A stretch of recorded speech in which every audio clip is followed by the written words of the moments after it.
Saucé.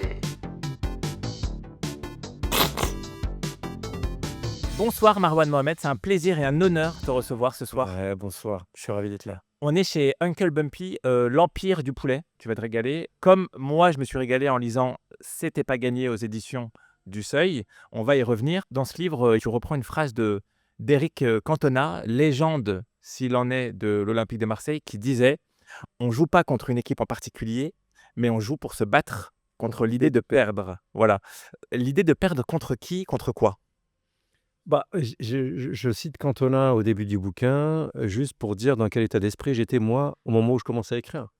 Je veux dire, quand tu es sur un match de foot, tu connais ton adversaire, voilà, et tu peux te dire: «OK, je joue pour le gagner», mais Cantona, ce qu'il dit, c'est qu'il y a une étape précédente. Ouais. C'est d'abord de jouer contre l'idée de perdre. Ouais. Voilà, donc ça te donne une énergie pas possible. Ouais. Et c'est ça, en fait, dans cette histoire-là, c'est que je savais pas trop où j'allais aller. Tout ce que je sais, c'est que j'avais pas envie de rester dans la même situation. Ouais. C'est pour ça que c'était une citation qui me semblait appropriée. Tu montres que, très jeune, en fait, tu luttais déjà contre la fatalité quelque part. Non, je dirais pas ça. C'est juste que j'explique comment, étape par étape, victoire par petite victoire, mais c'est vraiment très long et surtout grâce aux autres, le champ du possible, il s'est élargi. Et bien sûr, mais ce que tu dis aussi, c'est, qu'on peut pas, s'accomplir sans avoir une équipe solide autour de soi. Oui, mais ça, je veux dire, on est dans une société, on vit les uns avec les autres, on est dépendant du lien social et on est dépendant aussi des autres pour avancer dans nos vies, en fait. Je veux dire, notre vie sociale, elle est collective. Je connais pas, moi, enfin, j'entends ce discours de personnes qui se sont fait tout seuls, mais j'aimerais bien les rencontrer, que vraiment, pour savoir comment, concrètement, on peut se faire tout seul dans une société. Il y a une part d'ego trip, dans cette phrase, un peu. Pas une part d'égoïsme, surtout. Ouais. C'est une phrase politique pour toi, un peu? Mais bien sûr, Ouais. c'est au cœur, de l'idéologie méritocratique. C'est au cœur de la justification de l'ordre social néolibéral, Mmh. capitaliste. Mmh. Qu'est-ce qu'il dit cet ordre-là? Qu'est-ce qu'elle dit, cette idéologie? Elle dit, au fond, les places des uns et des autres renvoient au mérite personnel. Tout l'ordre social, un ordre profondément inégalitaire, peut se justifier à partir de ce mantra. Alors c'est tout bénef, en fait, pour ceux qui sont privilégiés, ceux qui dominent, ceux qui sont en haut, ceux qui sont en place. Par définition. Par définition, ils ont tout intérêt à le vendre et ils le survendent, hein. Ouais. Tu ciblerais, qui en particulier? De ceux qui, bénéficient de ce Ouais. dispositif, c'est surtout les classes supérieures, les classes dominantes. C'est eux qui sont, je veux dire, c'est quand même un système dont ils sont les privilégiés, dont ils sont les grands bénéficiaires. Voilà, Ouais. c'est ça que j'essaie de souligner. Mais à travers l'histoire que j'ai voulu raconter, que j'ai voulu aussi analyser, je raconte juste quelque chose d'assez simple, hein. C'est qu'on se fait grâce aux autres, hein. Exactement. Ouais, c'est C'est ça. vraiment très banal, hein. Ouais, ouais. C'est très banal ce Mais que je raconte, et puis moi je suis même un peu surpris qu'on s'arrête beaucoup là-dessus. Je raconte un truc banal, en fait. Ouais. Si on rentre quelque part, si quelqu'un a ouvert la porte, hein. Mais c'est pour ça que je te parlais au début, la question sur l'accomplissement personnel que je te posais au début, c'est l'accomplissement personnel, mais effectivement qui ne peut pas en fait naturellement se faire, sans les autres, en fait. Non, C'est mais voilà. sans le travail personnel, non. Ouais, ouais, exactement. Je veux dire, je suis pas resté posé à la maison et on est venu me donner des diplômes. J'ai fait ma part, en fait, j'ai fait ma part. Mais pour faire ma part, ce que j'ai voulu montrer, c'est que si je fais ma part, il y a des conditions de possibilité. Et ces conditions de possibilité que je puisse faire ma part, elles sont le produit de l'action collective. À la fois de la solidarité individuelle et des dispositifs de solidarité, des politiques sociales, et cetera. C'était pas gagné donc, aux éditions du Seuil, C'était pas gagné, c'est une exclamation de ta maman, Ouais. ta mère qu'on salue, qui a cette exclamation au moment où elle apprend que, du coup, tu es quand même accepté au CNRS après un parcours assez, compliqué. Est-ce que tu peux nous le raconter? Pour le dire très rapidement, en primaire, je bossais pas, mais j'avais quelques bonnes bases. La 6e, c'est la révision de la primaire, donc je reste sur un truc assez moyen, j'arrive à camoufler et à partir de la 5e, c'est la chute. Ouais. C'était prévisible et puis j'arrive jusqu'au brevet et au brevet, je rate mon brevet.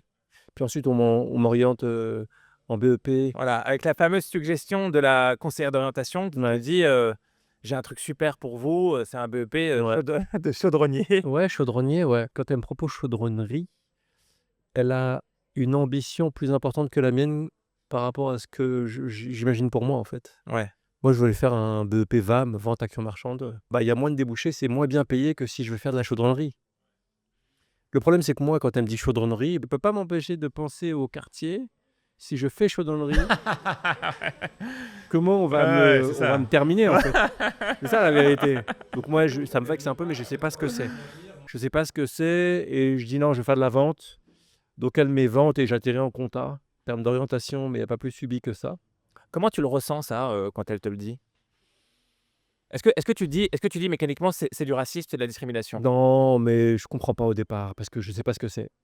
Je sais pas ce que c'est, je comprends pas, donc c'est pour ça que ça me vexe un peu et du coup, je rate mon BEP aussi et puis là, ils me disent: «Ciao». On a rarement vu une conseillère d'orientation dire à un jeune des quartiers populaires, pour être plus concret: «Tu peux faire, je sais pas, ministre, tu peux faire chef d'entreprise, je te vois bien dans un master, sociologie», par exemple. Pourquoi c'est jamais des messages comme ça qu'on inculque aux jeunes des quartiers populaires? De fait, on a quelques études qui montrent qu'il y a des projections pessimistes sur les gamins de milieu populaire. Il y a une facilité plus grande à les envoyer, vers des filières moins valorisées ou davantage manuelles que pour les gamins des classes moyennes et supérieures à niveau équivalent. Ben voilà, ouais, Et c'est les ça. conseils d'orientation jouent un rôle, ouais. Il y a de tout là-dedans. À mon avis, il y a du mépris de classe, il y a pu y avoir du racisme, il y a pu y avoir des Mmh. injonctions aussi. Des injonctions de l'institution: «Tiens, on a des besoins de main-d'œuvre là-bas, il faut nous envoyer un maximum de gamins». Bah, c'est les nôtres qu'on va envoyer. C'est pas les élèves, ric-rac, des lycées, de classe moyenne et supérieure. Mmh. Donc oui, il y a bien sûr quelque chose, de l'ordre, du déterminisme construit par l'institution. D'en avoir une analyse globale, je pourrais pas le faire là, ouais. Du coup, après ce BEP raté, il y a ce que toi tu appelles un tournant avec, le BAFA que tu passes, qui va, structurer ensuite, ton travail de chercheur, Ouais, c'est ça? Ouais? ouais, ouais. C'est un moment important, mais il faut savoir que avant le BAFA, comme pas mal de gamins, il faut savoir que la mentalité, c'est que je fais plein de petits boulots, hein. Je tente plein de choses, en fait. Mmh. Je suis pas bien, je suis anxieux, je dois être un peu déprimé et cetera, mais je me laisse pas absorber par, la déception et cetera et ça joue, en fait. Donc je tente plein de petits boulots. Des fois une journée, hein. McDo, une journée, truc, ça va pas, c'est pas pour moi, je Tu m'en fait McDo? Moi j'ai été refusé chez McDo côté. ouais, mais bref, j'arrive Ouais. bon, je fais plein de petits boulots qui recrutent des gens comme moi, en fait. Des boulots, on se fait carotter, de trucs de commerçants. Donc on fait plein de trucs comme ça, on a tous nos petits business pour avoir un peu de pouvoir d'achat, pour pouvoir acheter un peu à manger à droite à gauche. Et l'autre point qui est important, mais que je souligne pas assez dans le livre, c'est que je fume pas. Et en quoi ça c'est Pourquoi important? c'est important? Ouais. Parce que on a un paquet d'études qui montrent que les addictions, c'est un vrai obstacle dès lors qu'on veut passer à autre chose, quoi. Notamment, moi je travaille sur les sorties de délinquance et l'un des freins aux sorties de délinquance, c'est les addictions. Donc tu prends les mêmes personnes avec les mêmes profils scolaires, un qui s'envoie du bédo du matin au soir et l'autre qui fume pas. Celui qui fume pas, il y aura moins d'inertie. C'est pour ça que et quand je parle d'addiction, je parle d'addiction, je parle pas de fait de fumer. Je parle de fait de fumer avec une consommation problématique et qui produit des addictions. Mmh. Moi, j'ai toujours maintenu tout ça à distance. Je le dis parce que je sais que je croise encore des gens avec qui j'ai grandi, des gens qui avaient des fois un meilleur capital scolaire que moi, mais c'était des gros fumeurs. Ouais. Et quand on en parle un petit peu avec le recul, je vois bien que ça les a mis dans le trou aussi, hein. Parce que l'addiction, c'est une maladie, hein. C'est une maladie. Ouais. Moi, j'avais pas la charge mentale Ouais. de, oser pour fumer, pour oublier. J'étais Mmh. pas là-dedans, en fait. Donc ça, je referme cette parenthèse addiction parce qu'elle a Parenthèse, addiction refermée, pardon. ouais, mais elle était importante Oui, bien celle-là. sûr, complètement, bien sûr, entièrement d'accord. L'animation, pourquoi ça joue un rôle important? D'abord parce que je suis en train de glisser. Je suis pas au lycée, je taffe pas à plein temps, je galère en fait, je rends ça à galère, quoi et je suis avec mes compagnons de galère. Là, les animateurs moi j'ai 17 ans et demi, hein, c'est tôt, hein, mais les animateurs, moi je suis tout le temps à la maison de quartier pour aller jouer au baby, pour passer le temps, jouer au ping-pong et cetera et au baby-foot et ils me disent, «Tiens, on a un plan pour toi, Mmh. il y a le BAFA, c'est un brevet d'animateur, c'est un diplôme, tu vois? Là, tu es en train de finir ta scolarité, ça pourrait être bien». Ils me vendent bien le truc. Mais ça a été cool l'animation, Ouais, mais ils me le vendent bien. J'ai mon BAFA, donc c'est mon premier diplôme. ouais. Donc déjà mentalement, moralement, Mentalement, enfin, et je reviens avec un truc, tu vois? Ligue des champions 93 quoi. Ouais, ouais, c'est ça. Je rate mon BEP, mais j'ai mon BAFA, tu vois? Ça Ouais. compense, c'est la même année, hein. Ouais. Mais quand ils me l'ont filé, ça m'a fait un petit quelque chose. Ouais, ouais, bien sûr. Et j'ai enchaîné avec l'AFPS et le brevet secouriste. Ah oui, ouais. Ça peut paraître rien, hein, Mais quand on n'a rien, Oui, bien sûr. c'est quelque chose. Bien sûr, c'est symbolique. Voilà. Le symbolique, c'est important aussi. C'est ça. Ah ouais. C'est vraiment ça. Hein. Ouais. Ce qui paraît rien, quand on n'a rien, c'est quelque chose. Complètement, bien sûr. Et notamment chez les jeunes des quartiers populaires. Même ailleurs. Vraiment, même Je pense ailleurs. que c'est vraiment universel. Bien sûr. Ça. C'est symbolique. Et du coup, je bosse avec des gamins de 3 ans, 4 ans, 5 ans. Les parents, ils te voient comme un partenaire. Ouais. Tu fais le bilan de la journée. Il y a eu ça, on a géré ça comme ça. Ah, merci, parle de vous à la maison. On parle de vous à la maison. Moi, la première fois qu'une maman m'a dit ah, il arrête pas de parler de vous à la maison, ça met du Baume au cœur, bien du sûr. dôme au cœur. Bien sûr. Et du coup, je suis pas mal dans l'animation. Je prends même du plaisir à animer. Est-ce que tu commences déjà à faire de la projection ou Non. tu te dis je vais passer du temps en tant qu'animateur Non, je me dis tiens, ok. déjà, c'est un autre, le champ des possibles, c'est c'est un step, tu vois, comme dans les jeux vidéo. Ouais. Tu passes niveau. Dommage, j'ai éteint. Non, moi, j'ai les temps qui est pas éteint. Faut dans le cas. Tu sais, on aurait fait un UPT. Et en fait, je passe niveau 2. Et là, je me dis pourquoi pas faire carrière là-dedans. En fait, c'est un beau métier. Ah ouais. Ma mère, elle rencontre des parents via moi qui deviennent des amis. Tu vois, il y a un Ouais. truc qui se joue là. Ça stoppe la glissade, ça me Ouais. remet dans le centre du jeu. Et puis après, il va y avoir des rencontres.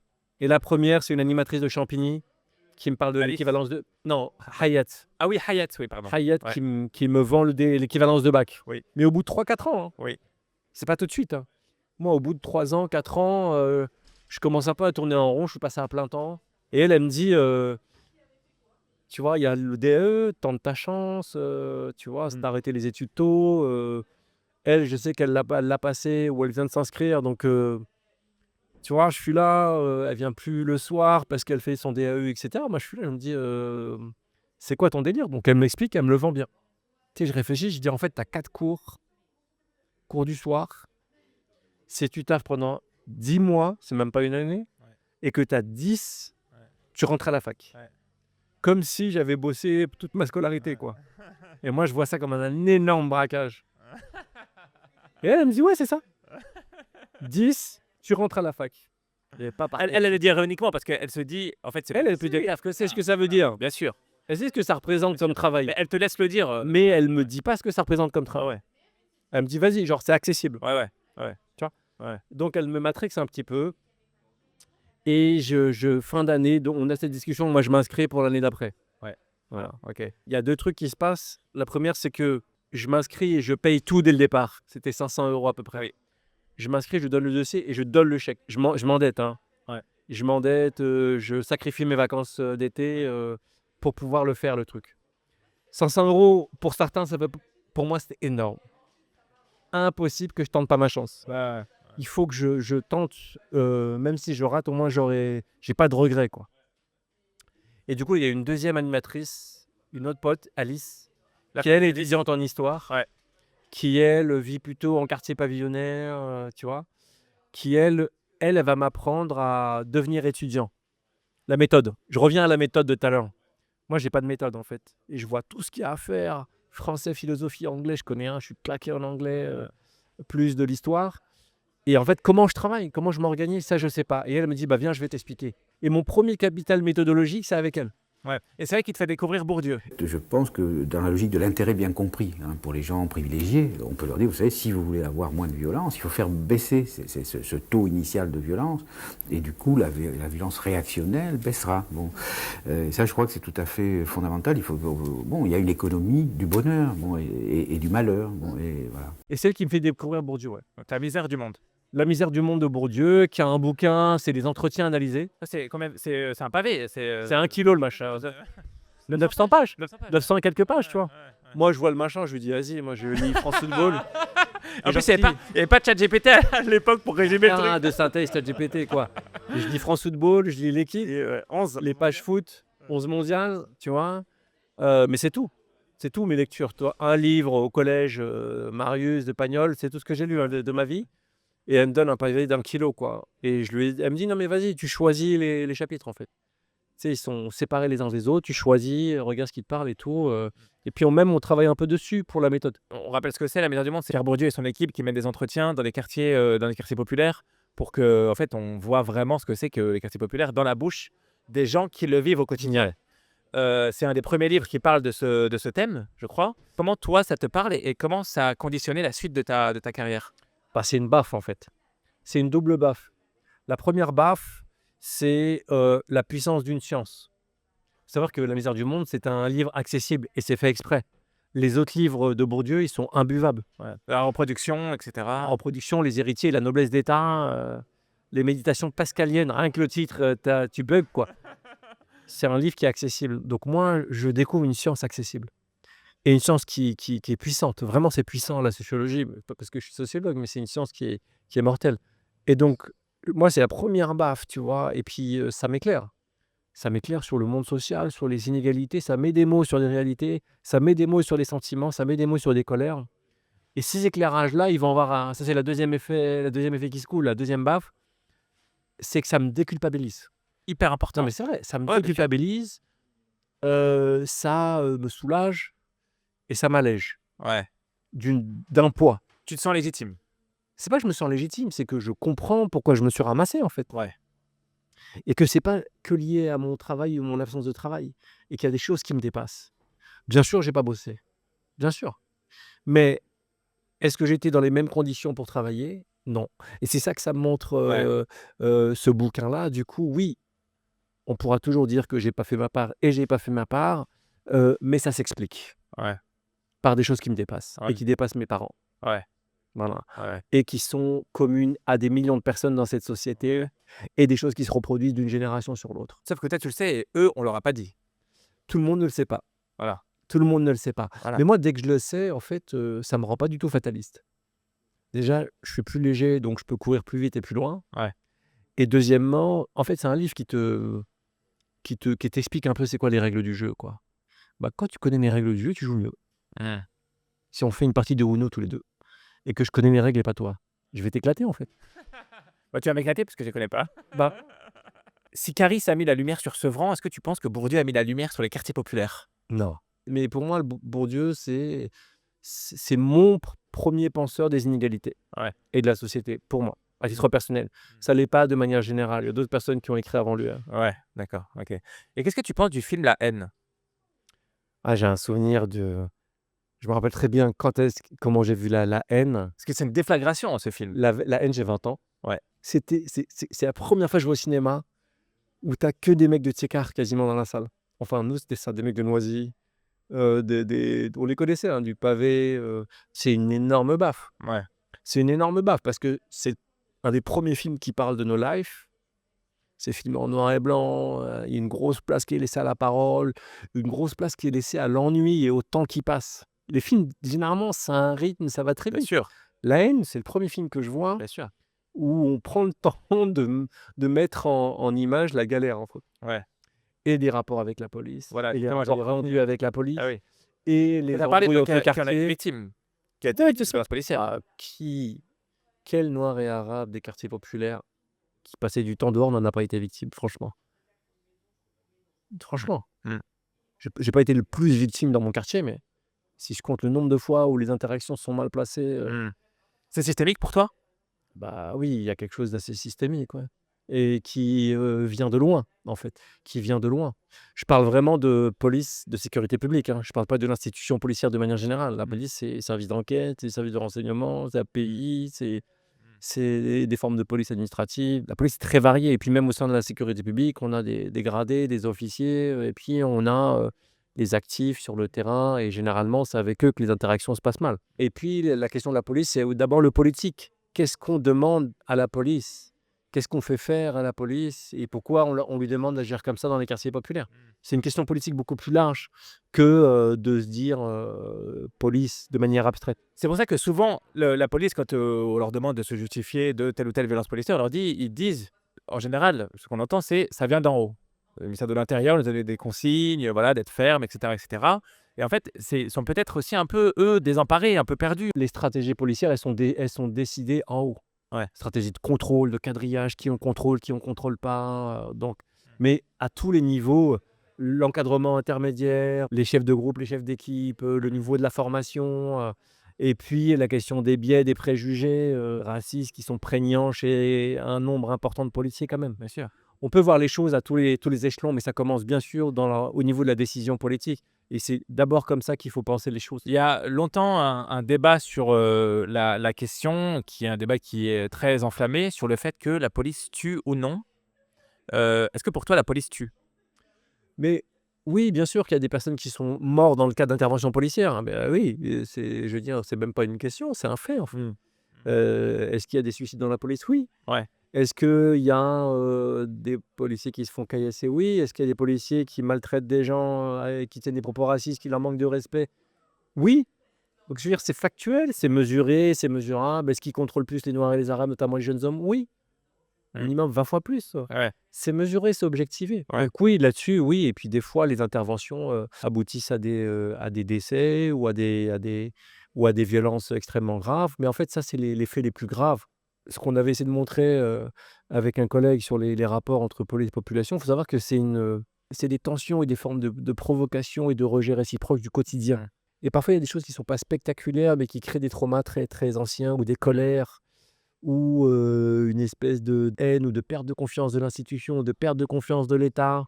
Donc c'est pas que la question des morts, bien sûr, c'est les cas les plus graves, qu'il faut poser, mais c'est plus large que ça, en fait. C'est des héritages, en fait, hein. Du côté de la police, on hérite d'une défiance à l'égard de la population. Du côté d'une partie de la population, on hérite d'une défiance à l'égard de la police. Et comme il n'y a aucun gouvernement qui a eu le courage d'essayer de rompre le cycle ou de penser les choses Ouais. autrement, bah, du coup, ça se reproduit. Avec l'effet dévastateur et néfaste de la suppression de la police de proximité par Nicolas Sarkozy. Mais elle n'a jamais vraiment existé, la police de proximité, hein. Je ne sais pas de quoi les gens parlent. On parle des îlotiers. Je veux dire, ça n'en était qu'au début, en fait. Ouais. Ça n'en était qu'au début de la mise en œuvre du système des îlotiers, mais ça n'a jamais été au Mais c'était quand bout. même rassurant dans l'imagerie de voir des policiers qui tapaient des foot avec des jeunes des quartiers, quoi. Mais il y en a eu combien, en fait, des matchs?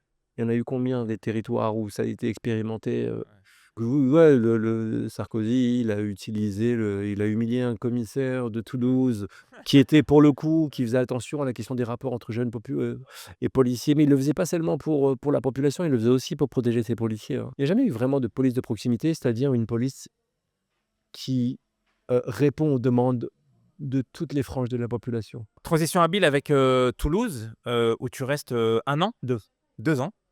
Qu'est-ce que tu en retiens? C'est la rampe de lancement. C'était bien que je sois loin du quartier. J'avais besoin de ça pour commencer dans des bonnes conditions.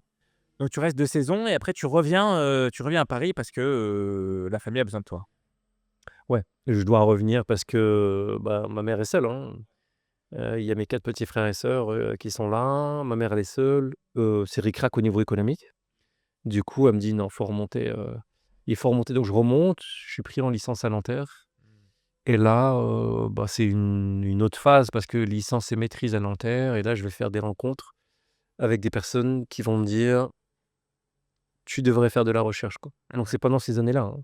C'est plutôt première année de master où je me dis: «Tiens, Ouais. il y a quelque chose». C'est là où tu rencontres, c'est à ce moment où tu rencontres l'un des pontes, de la Laurent Micheli. Laurent Micheli? Je rencontre Ouais. Micheli en maîtrise. Tu lui envoies un mail en disant: «En Ouais. fait, je vais lui envoyer un mail comme ça, mais il va pas Ouais. répondre, quoi». Ouais, il sort un livre en 2001, je crois. Ouais. 2001 ou 2002, il sort un livre qui s'appelle «Violence et insécurité» et à la découverte et je kiffe son livre parce que c'est un livre d'intervention. C'est à la fois la sociologie, mais c'est de l'intervention publique, il prend position, il critique le populisme pénal. Moi, je m'y retrouve, tu vois? Il parle beaucoup de prévention en amont et cetera. Mais du coup, je lui envoie un message en disant: «Moi, je travaille sur les bandes de jeunes, je travaille déjà là-dessus.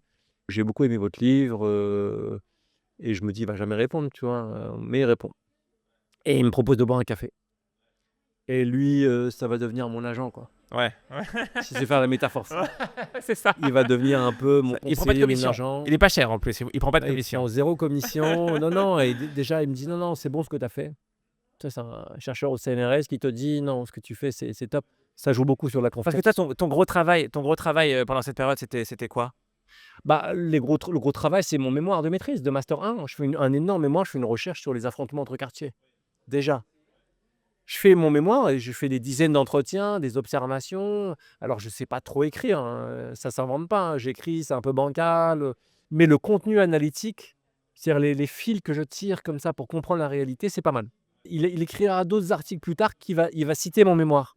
Donc, on se dit: «Ah ouais, ça a de la valeur». Donc, ce que je produis comme savoir, même si je suis qu'en master, ça intéresse des gens. Ouais. Et il me fait intervenir aussi auprès de cadres du ministère de la Justice pour présenter mon travail, notamment la justice des mineurs. Et les gens sont archi intéressés, toi. Parce que moi, pendant très longtemps, je me dis, mais en fait, C'est un prank en fait que Elle est où la caméra?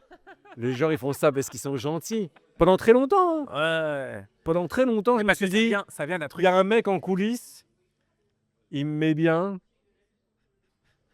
J'ai un ange gardien, Il va dire, mais là, comme dans les films, tu vois, qui fait tout, qui t'arrange ta vie en cachette, tu vois rien du tout, et tu Ouais. penses que c'est le destin. Ouais. Mais pendant très longtemps, j'ai cru ça en fait. Mais du coup, non, les gens me valident. Du coup, je commence à me valider moi-même, hein. Mais tu vois, si toi tu l'as vécu ça, il y a des milliers de jeunes qui viennent des quartiers populaires, des rebeux, des renois, tu vois, qui accèdent à des postes importants, mais et qui se disent encore, en fait, on a tellement voulu me déclasser quand j'étais plus jeune que maintenant j'ai du mal à me dire, putain, je suis légitime, je suis là, je suis bien là, tu vois. Bien sûr. Mais ça met du temps en fait. Si on te dit t'es pas au niveau, t'es pas légitime toute ta life, bah à un moment donné, ça produit des effets. Si tu es en échec, c'est que t'as pas fait le nécessaire. Tu individualises ton échec. Donc tout ça, ça produit de la perte de confiance, du syndrome de l'imposteur, comme on l'appelle, de l'incapacité à penser soi-même son niveau objectif. Et ça vient progressivement. Il n'y a pas eu de déclic, hein. Je crois pas aux histoires de déclic, quoi. Ah ouais. C'est juste une petite victoire. appelles ça tournant. Victoire. C'est des tournants, c'est des bifurcations, voilà. C'est des petits tournants, ouais. Ouais, c'est comme ça que ça se fait. Et à un moment donné, bah, la confiance, elle a gonflé. Ça gonflé, ouais. Mais là, en master, suffisamment pour que je me dise, je vais tenter le doctorat, quoi. Ouais, ouais. Pourquoi faire le doctorat? J'en sais rien. Mais en fait, moi, j'ai toujours pensé comme ça, hein. Tu sais, il y a des gens qui pensent au jour le jour. Moi, à la fin, je pensais à l'année à l'année. Ouais. Tant que je joue, je gagne, je joue. Ouais, c'est ça, exactement. Ouais, C'est ça, tu vois. ouais, ouais. Tant que je gagne, je joue, tu vois. Tu vois ça en saison, avec à la fin de la saison, le fait qu'il faut que tu sois premier, quoi. C'est ça. Voilà. C'est ça. Je suis parti de district. Voilà. Je suis en train de monter, tu vois. Même pas régional. Je suis parti de district. Ah, je suis parti de 4e district au niveau scolaire.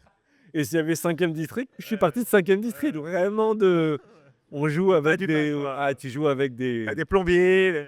Bah, c'est pas le problème du métier, mais tu joues avec des pieds cubiques, quoi. Ouais, c'est ça. Ouais. Il n'y a pas de 1-2, quoi. Ouais. Et Laurent Micheli qui va être pour toi déterminant, même quand tu vas batailler, parce que tu as bataillé alors que tu avais réussi pour la deuxième année consécutive, enfin pas la deuxième année consécutive, mais pour la deuxième année, parce que la première année tu l'avais raté de très très peu, et la deuxième année tu réussis le concours pour rentrer au CNRS, Ouais.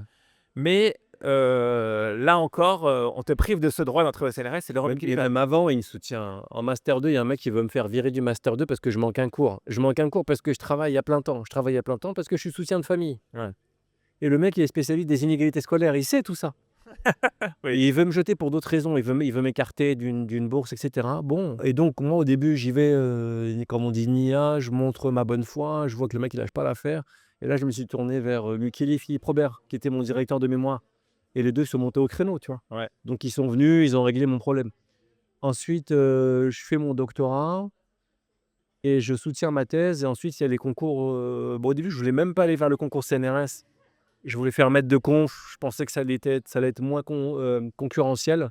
En fait, tout est très concurrentiel, mais CNRS, c'est connu pour être encore plus concurrentiel. Plus C'est le Real Madrid.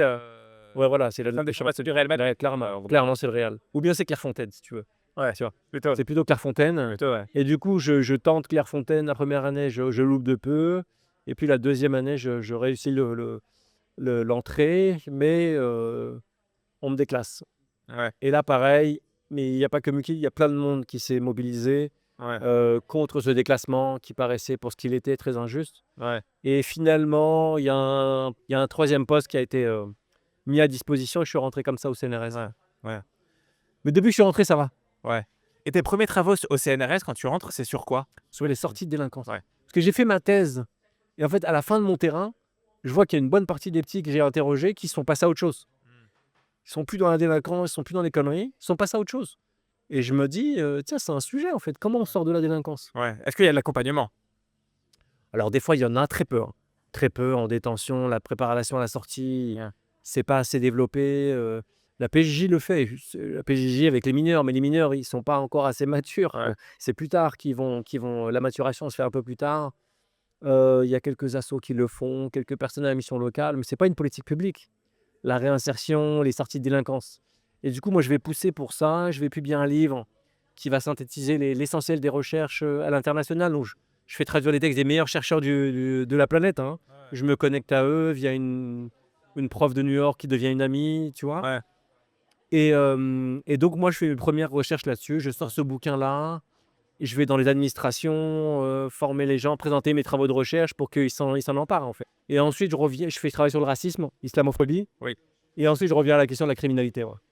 Justement, tu dis une phrase qui, moi, m'a marqué dans ce livre. L'islam est d'ailleurs très, très bien écrite. L'islamophobie, c'est un peu comme le vin ou le luxe. Aucun événement mondial ne peut ignorer la production hexagonale. Question naïve, mais qu'est-ce qui explique un rejet, surtout un rejet qui est aussi bruyant, aussi violent, notamment pour les musulmans, les musulmanes et les musulmans? Bah, il faut regarder, aller dans plusieurs directions. La première direction, c'est d'abord le lien entre la République et les religions. Tu regardes le lien entre la République et les religions, la République s'est construite contre le pouvoir de l'Église catholique. Et ça a été une bataille de malades. Et du coup, la mise à distance par la loi de 1905, la loi de séparation entre les cultes et la République et ses institutions, a laissé derrière des traces, à la fois chez une frange du catholicisme un peu revanchard qui revient en puissance, là, via des médias, mais c'est cette revanche-là, ils reviennent en puissance. Très fort, bien sûr. Avec Pierre-Édouard Sterrin, Bolloré. Sterrin, Bolloré, tous ces gens-là. Deuxièmement, une méfiance à l'égard du pouvoir, de toute forme de pouvoir religieux, notamment dans une société qui s'est sécularisée. La laïcité, c'est comment on organise les rapports entre les cultes et l'État. Et nous, c'est un principe de séparation et de neutralité. Mais la sécularisation, c'est quand les normes religieuses, elles se réduisent dans la société. Elles imprègnent moins la société. Or, tout le XXe siècle, c'est un siècle de forte sécularisation. Les normes religieuses ont chuté, en fait. De moins en moins de pratiquants, les églises qui se sont vidées, de plus en plus de personnes qui se disent athées, qui deviennent majoritaires. Et fin du XXe, on a un retour du religieux visible via l'islam également, via les minorités juives, évangélistes. Donc on a un retour de la pratique religieuse. Mais là, pour des raisons démographiques, c'est très présent, et très visible, c'est avec l'islam. Et ça, on ne veut pas le voir en France. Ça, on refuse de le voir. Bah, disons que ça explique une partie des crispations. La deuxième explication, c'est le passé colonial. Et du coup, la montée en visibilité de l'islam, c'est le retour de la religion du colonisé, mais c'est le retour de la religion du colonisé, toujours sous l'angle et le regard du colonisateur, qui n'a jamais déconstruit sa vision en dépopulation musulmane, notamment ex-colonisée. Donc on a les deux. Et puis on peut rajouter une troisième explication qui est plutôt l'islamophobie de gauche et d'extrême gauche, de considérer la religion comme l'opium du peuple. Pour toi, il y a une islamophobie d'extrême gauche? Bien sûr, bien sûr, bien sûr. Parce qu'ils pensent que c'est la montée en puissance d'une conscience raciale ou d'une conscience religieuse vient faire obstacle à la conscience de classe qui est absolument nécessaire pour le grand soir et pour l'alliance des différentes franges des classes populaires, pour la Révolution. Donc ouais, il y a juste à écouter les positions d'Arlette Laguillet, par exemple, sur l'islam ou sur la présence musulmane. Mais Nathalie Arthaud. Nathalie Arthaud, Ouais. bien sûr. Il y a toujours eu Sur le voile. Là. Et puis D'ailleurs, Jean-Luc Mélenchon aussi sur le voile. Mélenchon, il revient loin là-dessus. Ouais. Il revient loin là-dessus. Ouais. Mais c'est tous ces courants-là, en fait. C'est tous ces courants-là. Donc, c'est pour ça que ce que je veux dire par là aujourd'hui, c'est que si on veut comprendre la puissance et la prégnance de l'islamophobie dans le contexte français, il faut bien sûr regarder l'histoire coloniale et ses conséquences, mais également l'histoire des rapports entre la République et le religieux, et puis de l'autre côté, voir qu'est-ce qui se passe du côté plutôt de l'extrême gauche, de ces idéologies-là. C'est pas à gauche et à l'extrême gauche, c'est pas l'islamophobie la plus prégnante. Hein. Non, bien sûr. C'est pas la plus puissante, c'est pas en termes d'ampleur, faut pas. Bien sûr. Et puis à côté de ça, il y a juste la xénophobie de base. La xénophobie de base qui considère l'islam comme la religion d'étrangers. Et il rejette les étrangers, il rejette l'islam, c'est tout. C'est dans le racisme culturel contemporain, l'islam, c'est le meilleur moyen pour éviter de dire ça l'arabe ou ça le noir. Est-ce que c'est pas hardcore d'avoir comme consoeur Florence Bergeau-Blaclair qui écrit que le but des études sur l'islamophobie est de déstabiliser les sociétés occidentales, justement, ce qui est en fait absurde. Oui, Mais comment t'expliques que quelqu'un qui peut avoir ce type de déclat est au CNRS, tu vois? Moi, j'arrive pas à comprendre. Ouais, mais j'ai même pas trop envie de m'attarder. Non, mais vraiment, je suis attaché à la liberté d'expression des chercheurs, et y compris à la liberté de prendre position dans le débat public, je le fais. Elle n'est pas obligée d'être alignée sur mes positions. Si elle a envie d'être à l'extrême droite, elle peut être à l'extrême droite. La phrase que tu as citée, elle est complètement absurde. Mais elle cite pas cette phrase en tant qu'idéologue, en tant que militante, réactionnaire, enfin bref. Elle cite cette phrase-là comme chercheuse. C'est ça qui est très problématique. C'est pas son sujet de recherche, elle n'a pas travaillé là-dessus. Moi qui ai travaillé là-dessus, je peux dire que c'est complètement absurde et on a toute une littérature qui montre à quel point c'est absurde. C'est ça qui me dérange, profondément, fondamentalement. Mais pour le reste, bon, ouais.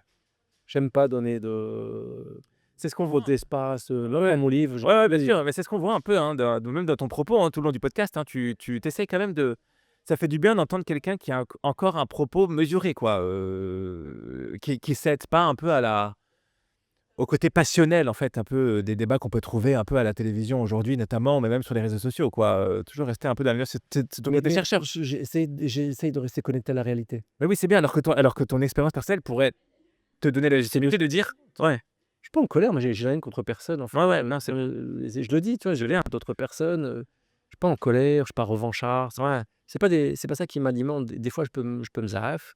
Des fois, c'est nécessaire. C'est mon effet, ZRF, c'est énervé. C'est énervé. Des fois, c'est nécessaire, notamment politiquement, il faut politiser nos colères, etc. Mais je suis d'abord sociologue, donc qu'est-ce qu'on attend de moi, en fait? C'est d'essayer de faire les meilleures recherches possibles sur mes sujets et ensuite d'aller diffuser les résultats, ces analyses au plus grand nombre. On arrive, mon cher Marouane, à la fin de ce passionnant échange. Merci infiniment encore. Franchement, c'était un régal, honnêtement. Qu'est-ce que dirait le Marouane à qui on a conseillé de faire un BEP chaudronnerie au Marouane Mohamed du CNRS, s'il l'avait en face de lui? Bah, il lui dirait: «C'était pas gagné». Mais non, il lui dirait: «C'est pas gagné, mais c'est pas perdu». Ouais, c'est pas perdu. Ouais. Et c'est ce que tu dirais aux jeunes qui veulent. C'est ce que je leur dis. Ouais. Voilà. Mais en équipe. C'est pas gagné, mais ouais, on équipe toujours. Ça marche pas tout seul, à part si ça marche, mais il faut me présenter des gens Ouais. qui tout seuls, Il arrive. y arrivent, à sortir de leur truc, Non et puis je leur dirais de réfléchir sur la notion de réussite. Moi, je dis pas que d'être chercheur au CNRS, c'est une réussite, hein. Ouais. C'est une réussite universitaire, académique. Ça, c'est sûr. On connaît les carrières, comment elles sont construites. Mais la réussite, c'est plus large que ça, en fait, pour moi. Vraiment, je leur dirais d'abord de réfléchir sur ce que ça veut dire, la réussite. Je suis assez effaré quand je discute avec pas mal de jeunes. Je dis: «Mais c'est quoi réussir pour toi?» «C'est faire de l'oseille, c'est faire de l'oseille, c'est faire de l'oseille». C'est quand même une vision très stéréotypée de ce que c'est la réussite, quoi. Et donc, peut-être j'aurai une discussion avec eux là-dessus. On peut définir la réussite différemment. Réussir, ça peut être, ça peut faire un truc qui a du sens. Ouais. Réussir, c'est, ma mère dit souvent ça, elle me dit, quelqu'un qui a réussi, c'est quelqu'un qui est, réussir, c'est devenir quelqu'un de bien. Devenir quelqu'un de bien, c'est de laisser une trace positive dans la vie des gens. C'est ça pour elle la réussite. Eh ben, merci infiniment Merci à toi pour l'invitation. pour ce magnifique moment. Merci à l'équipe.